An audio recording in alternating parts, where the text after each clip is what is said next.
නිදාගන්න කිට්ටුව ඔයත් කෑම කනවද? එහෙනම් මේක අනිවාර්යෙන් බලන්න. ගොඩක් අය හිතන්නේ ඇඳට ගිහින් ඇස් පියාගත්ත ගමන් විවේකය පටන් ගන්නවයි කියලා. ඒත් ඇත්තටම ඔබේ ශරීරය තවමත් වැඩ කරනවා වෙන්න පුළුවන්. නින්දට ආසන්නව කෑම කෑවොත් ඔබේ බඩ, අක්මාව සහ අග්න්‍යාශය ඔබ නිදාගන්න හදන වේලාවෙදිත් වැඩ කරනවා. මේ නිසා ශරීරයට එකවර දිරවන්නත් සුවය ලබන්නත් බැහැ. පර්යේෂකයන් හොයාගෙන තියෙනවා නින්දට පැයක් ඇතුළත කෑම කන එකෙන් ගැඹුරු නින්ද 26%කින් විතර අඩු වෙන්න පුළුවන් කියලා.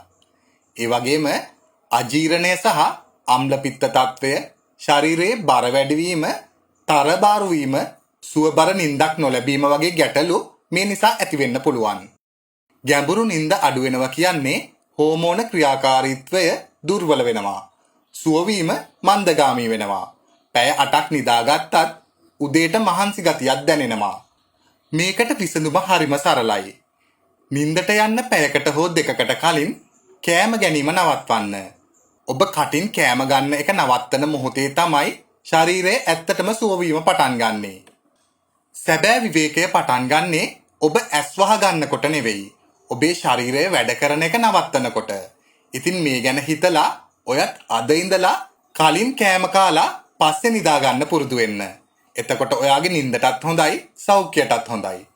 ඔයා මේ ගැන දැනගත්තට තවමත් දන්නේ නැති ගොඩාක් අය ඉන්නවා. ඒ හැමෝම දැනුවත් කරන්න වීඩියෝ එක ෂෙයා කරන්න.